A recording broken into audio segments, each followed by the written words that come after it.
Llegamos a Avebury, acá está el círculo de piedra prehistórico más grande del mundo, el más sofisticado y el más famoso, ya sabemos, es Stonehenge. Este todavía es menos turístico y se puede visitar gratis e incluso se puede estar cerca de las piedras, se pueden tocar. Así que acá va mi primer consejo y es que aproveches y si estás por la zona visites esta parte antes de que se vuelva tan cara y concurrida como Stonehenge. Primero algunos tips prácticos para tu visita. Estamos a 40 kilómetros de Stonehenge. Si venís en auto, en la entrada tenés el estacionamiento. Y en la descripción te dejo información sobre cómo venir en transporte público. No encontré excursiones en español, encontré algunas en inglés desde Londres, Bath y Bristol. Te las dejo en la descripción por si te sirven y si llego a encontrar alguna en español la voy a agregar. Desde el estacionamiento caminamos por un sendero hasta llegar al centro de visitantes que está en un granero del siglo XVII y fue acá que descubrimos que había más lugares de los que pensábamos para visitar. Acá se pueden comprar las entradas para el Museo Alexander Keeler, para los jardines que te voy a mostrar en un ratito, y en esta zona también están los baños, hay un café y un negocio para comprar recuerdos del lugar. Una de las cosas que vimos de casualidad es esta estructura circular de piedra que cuando la vi no tenía idea qué era, pero ahora puedo contarte que es un antiguo palomar que tenía mucho olor a humedad y a viejo, y ahora entiendo el motivo, porque data de mediados del siglo XVI. Eran comunes en aquella época y se usaban para la cría y mantenimiento de palomas y era un símbolo de estatus social alto. Después vinimos al Museo Alexander Keeler, que es pequeñito, pero me gustó cómo presentan la información, concisa y directa para entender el contexto histórico de Avebury. El museo está ubicado en un antiguo establo y cuenta con una de las colecciones arqueológicas prehistóricas más importantes de Gran Bretaña. Alexander Keeler fue dueño de estos terrenos y dedicó más de una década a explorar el área, y es gracias a su trabajo que hoy podemos ver estos objetos en el museo.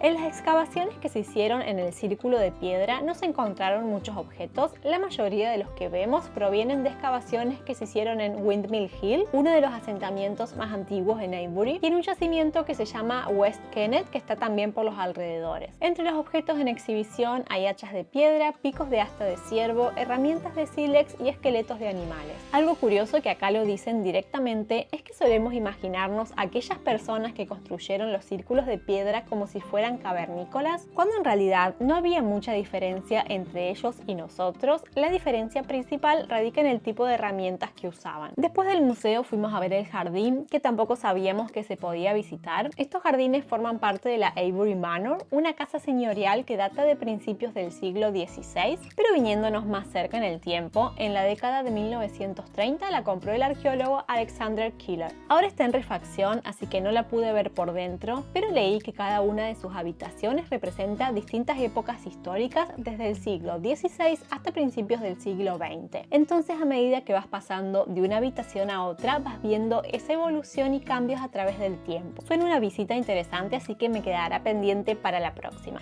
Pero lo que sí pude ver son sus jardines, y también están organizados como si fuesen diferentes habitaciones, que en realidad son diferentes patios. Tenés que atravesar puertas o arcos para ir pasando de uno a otro, cada uno con diferente nombre, estilo y función. Por ejemplo, hay un huerto, también está el jardín de los monjes, que aunque no quedan rastros, se sabe que monjes benedictinos vivían en esta parte de Avebury. También está el jardín de la iglesia, que al otro lado de este muro está la iglesia que vamos a ir a ver en un ratito. Y hay un patio con árboles frutales, The Half Moon Garden, que traducido sería el jardín de media luna, por su pared semicircular. Y me llamó la atención que en algunos de los patios tenían el césped un poco más alto, y si bien todos los patios están muy prolijos, esto le daba como un aspecto de descuidado. Pero me resultó interesante leer que como notaron que el cambio climático estaba afectando la vegetación, empezaron a implementar nuevas prácticas para hacerle frente. Por ejemplo, dejaron de usar químicos y fertilizantes artificiales, y cuentan que a propósito dejan el césped un poco más alto en algunas partes para que el trébol florezca y atraiga abejas, moscas y otros polinizadores. El jardín es hogar de mariposas, libélulas, abejas, aves y si tenés suerte hasta puedes llegar a ver algún erizo.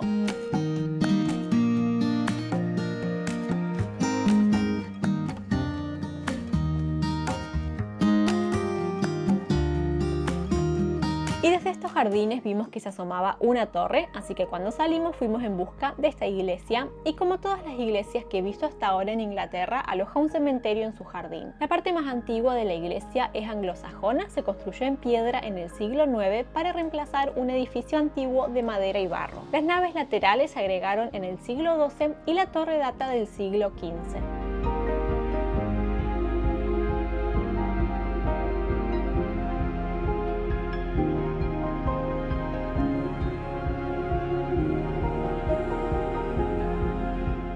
el momento de ir a ver lo que vinimos a ver. Podrías ir directo a las piedras, pero si tenés tiempo, todo lo que te mostré hasta ahora me encantó. A diferencia de Stonehenge, que le das la vuelta y podés ver la estructura completa, te dejo el video en la descripción por si no lo viste, acá caminas entre las piedras y a no ser que lo veas en un mapa desde arriba, es difícil entender la dimensión que tiene porque incluso hay construcciones y casas en el medio del círculo. Al igual que en Stonehenge, acá tenemos un foso circular y en la parte interna de este círculo es que se colocaron las piedras. Y además de este círculo, en Avebury también hay un camino bordeado de piedras y el montículo artificial más grande de Europa, y toda el área está declarada Patrimonio de la Humanidad por la UNESCO. Este monumento tiene alrededor de 4.600 años. La orilla y el foso miden cerca de 1,5 kilómetros y originalmente el foso tenía unos 9 metros de profundidad. El círculo de piedras exterior es el más grande del mundo y en su interior hay restos de otros 2 círculos más pequeños. Las piedras son enormes, la más grande pesa al menos 100 toneladas y, ojo al dato, es la más pesada de Gran Bretaña y están hechas de una arenisca gris dura llamada sarsen. El camino de piedras que te mencioné se llama Avenida de West Kennet y conectaba el círculo con un lugar que se conoce como el Santuario. Se cree que cuando la construyeron tenía unos 100 pares de piedras en posición vertical, cada par a unos 20 o 30 metros del siguiente. Hoy en día las piedras están en pie solo en los primeros 800 metros, empezando desde el círculo. A 1,5 kilómetros del círculo está Silbury Hill. Yo no llegué a verlo, pero es el montículo prehistórico artificial más grande de Europa. Se estima que lo construyeron entre el 2470 y el 2350 a.C.